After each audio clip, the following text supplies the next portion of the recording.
Hi guys, it's Sherry. I hope that you're having a wonderful day. Let's make something awesome. Y'all stay tuned.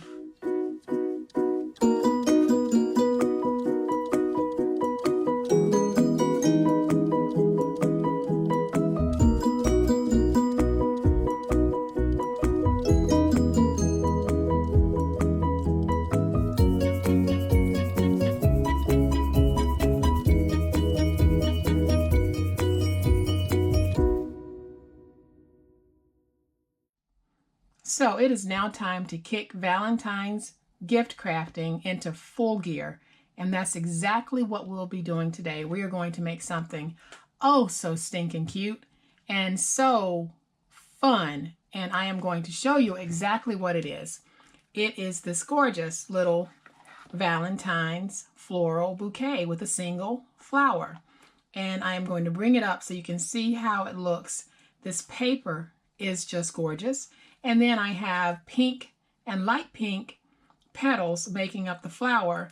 But then I also added a Hershey's Kiss as the center and a Hershey's Kiss on the back. And I'll show you just how easy it is to make this little cutie right now. So to make this project, we are going to need some floral wire. And this is an 18 gauge wire.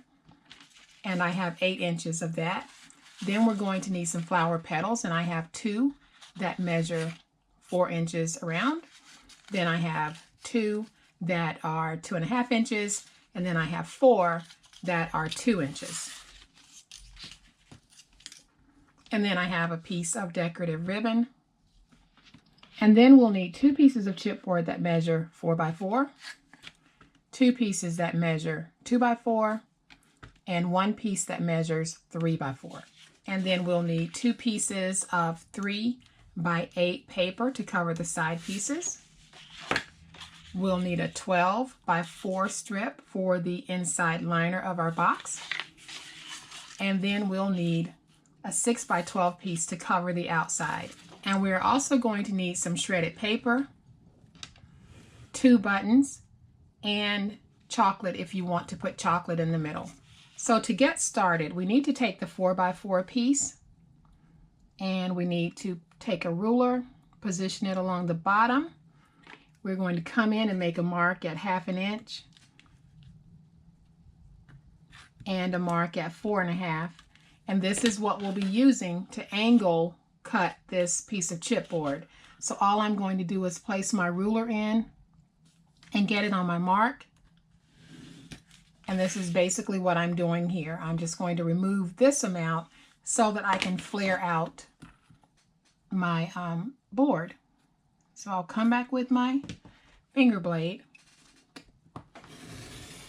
and I'm just going to remove everything that's on the other side of my line, just like that. And now I have a mark here, and I'll do the same thing. So I'm just going to place my ruler on that mark, come down. Okay, so once you have this done, all we need to do at this point is place tape on it.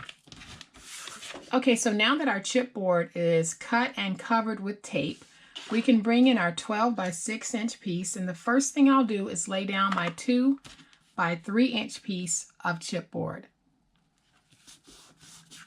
And then I'll come back with these 2 pieces of chipboard and just lay them down using about 1/8 of an inch in spacing.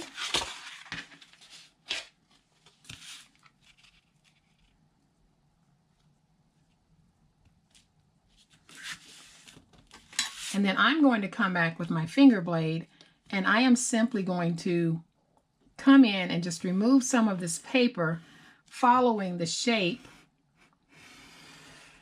of my pattern here. Okay, so now that I've got this cut out, I am going to come back, and in between my spacing here, I'm going to make a little V. I'm not going to go all the way up to the chipboard, but I'm just going to cut out so that I can make it easier to fold in on this odd shape, because I don't want all of the bulk from this thick paper that I'm using. and this will just make it easier to fold. So I'm going to hold this up so you can get a better look at what I did. I didn't go all the way up to the chipboard, but I did go pretty close. So I'll do the same thing over here.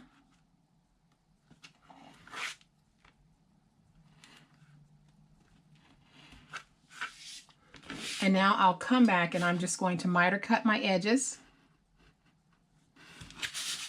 So now I can fold over my edges all over this board. Okay, so now I'll take my glue and place it on my flap, and I will get this folded over, and I will do this all over my board. Okay, so once we have this covered, we have got this beautifully flared box, and it looks great. I love this flared technique. It is so gorgeous on our projects. It just makes a big difference. So I'll bring in my liner sheet, and the way I'm going to do this, and some of you who've been with me for a while have seen me do this way before. Since I have an odd shape, all I'm going to do is come back with my pen and just do a rough trace of my shape. Just giving me a guide of where I need to cut. It doesn't have to be precise, just want to give us a guide. Okay, so once we have this cut out, I am going to come back in about 1/8 of an inch and remove paper. And when I'm cutting, I am going to follow the shape of this pattern. So I'll stop and move my ruler so that I can make sure I'm following my shape.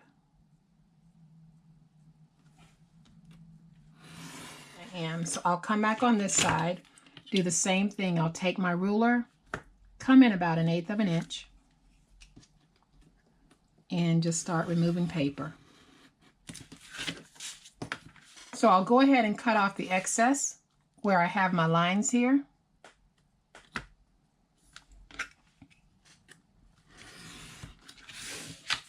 So I'll bring my board back in and I'll lay my liner down just to see how it fits. And I see that I can remove just a little bit from both ends. I don't need to worry about the sides because they look pretty good, but I'm going to come back and just take off a little bit on both of these ends.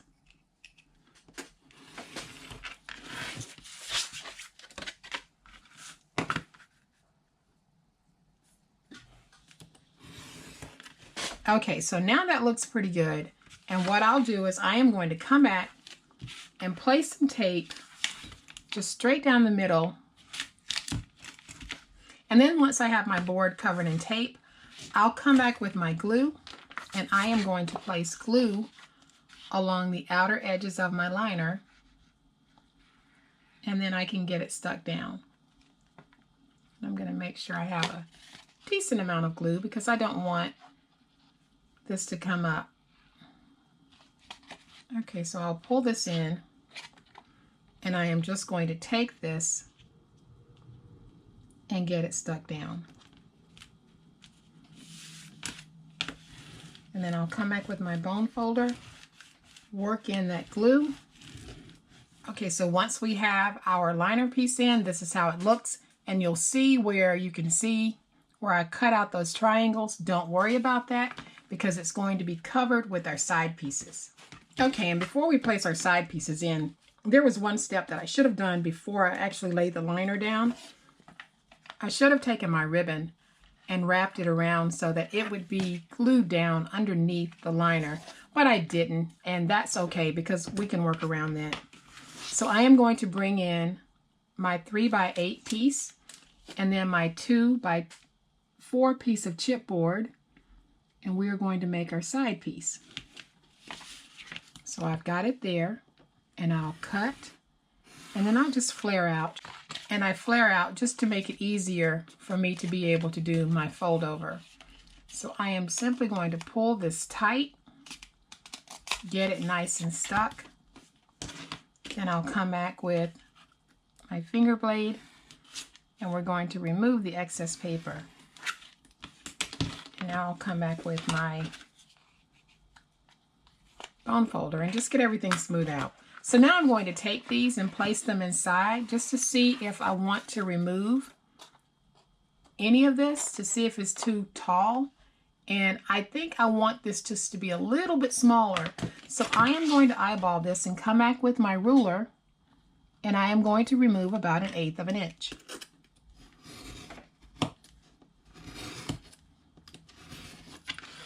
And then I'll take this piece and I'll lay it down on this piece and do the same thing.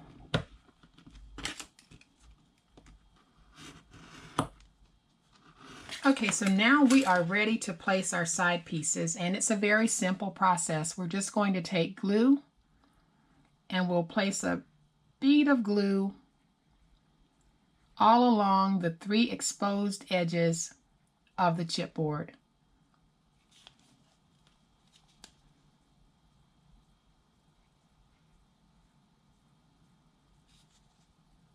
And just make sure you get a good coverage.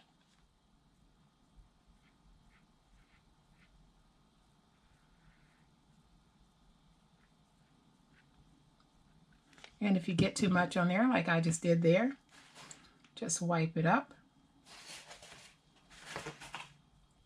And now I'm going to take this, and the way that I'm going to do it is I am just going to position it inside where I want it to be. I'll bring up one side, grab it and hold it, and then I'll bring up the other side. And at this point, you just need to position it where you want it and then hold it. Make sure you're pressing down to make sure that that glue is sticking at the bottom and on the sides. And then just hold this until it's dry. All right, so once this side is dry enough, we'll go ahead and do the other side. So I'll just take my glue and just run it along my 3 exposed edges of my chipboard.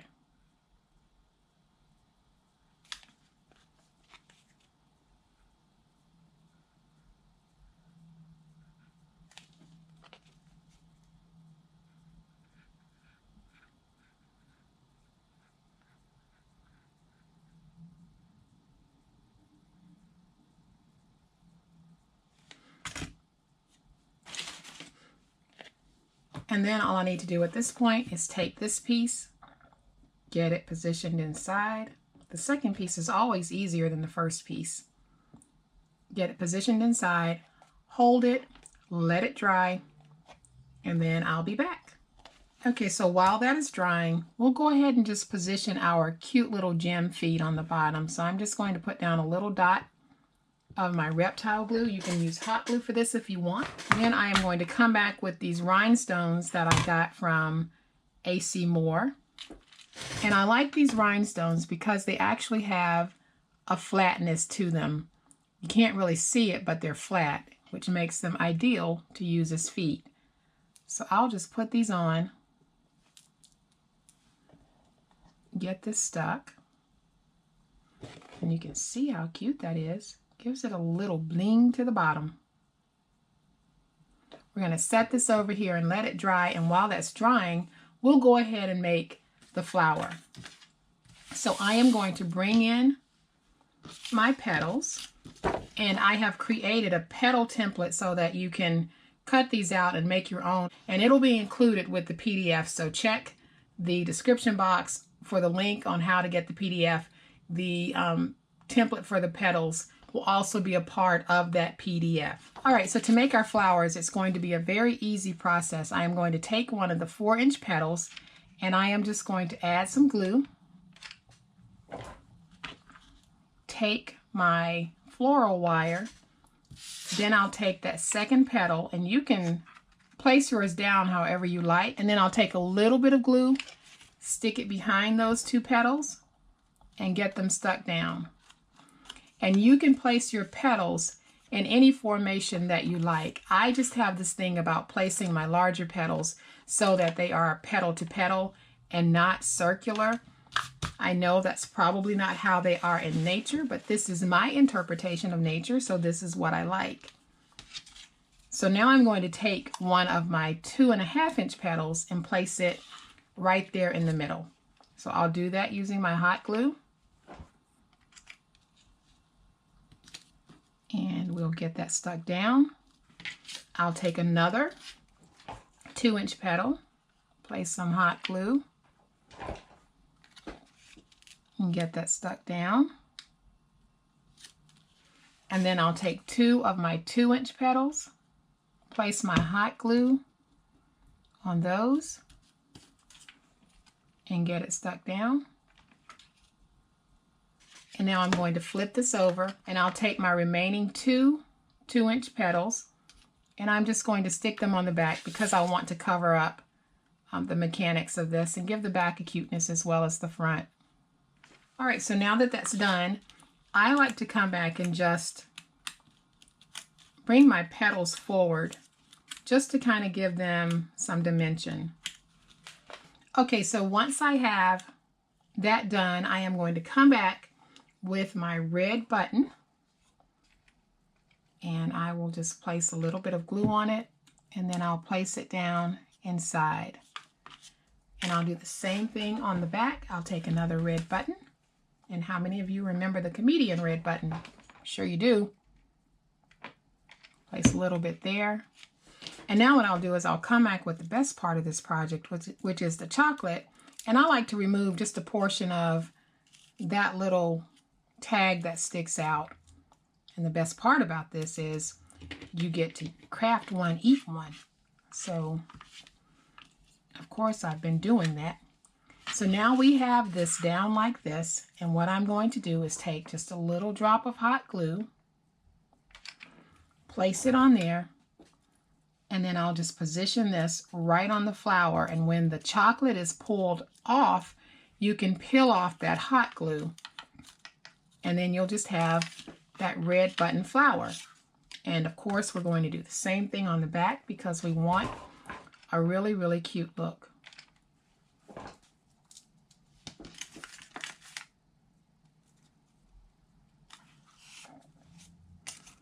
So there we've got our flower. We've got it all decorated. This is dry enough for us to now work with and finish off our wonderful project. So what I'm going to do now is place my ribbon. And I really should have placed it before I placed down my liner piece so I could just wrap it around and fold it under.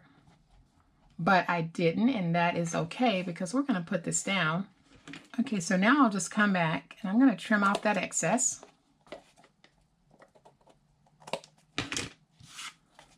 And there I've got my little ribbon band that I wanted on the front of this. And now we can put this together. So now I have a piece of floral foam that I have cut into a rectangle that's about 2 inches long and probably about 1.25 inches deep. So what I'm going to do is I don't want this moving, so I am going to place some glue on the bottom of it, and I'm going to give it a healthy dose of glue. Then I'm going to take this and just get it down on the inside and just wedge that down in there because I don't want it going anywhere, and it's not going to. So now I can take my flower and place it inside, but before I do, I'm also going to place some glue along the bottom of it because I want it to go in and stay stuck. So I'll just take this, push that down inside, and while that's drying, I am going to grab my white shredded paper. Okay, so this is dry enough for me to work with. So at this point, I am simply going to take my shredded paper and position it inside of this cute little box. You can put as much shred on the inside as you like. Okay, so my shredded paper is in, and the last thing that I want to do is put down a really sweet and decorative little sentiment that says, "Be mine." And then I am going to take this little flat back pearl and just tuck it right there. So guys, this is just so stinking cute. So I'm going to bring the other one back in so we can take a look at both of them. And guys, these are just so adorable, and they will bring a smile to anyone's face, whether it's mom, sister, auntie, coworker, friend, brother, uncle, sweetie, husband, whomever. Everyone loves getting flowers. Men and women love getting flowers. And this is such a cute and fun way to say Happy Valentine's Day. So I hope you guys have liked this project. If you have, please hit the like button. If you're not a subscriber to my channel, I would love to have you join my online crafting family. You guys have a great day. Happy crafting, and we'll chat later. Bye.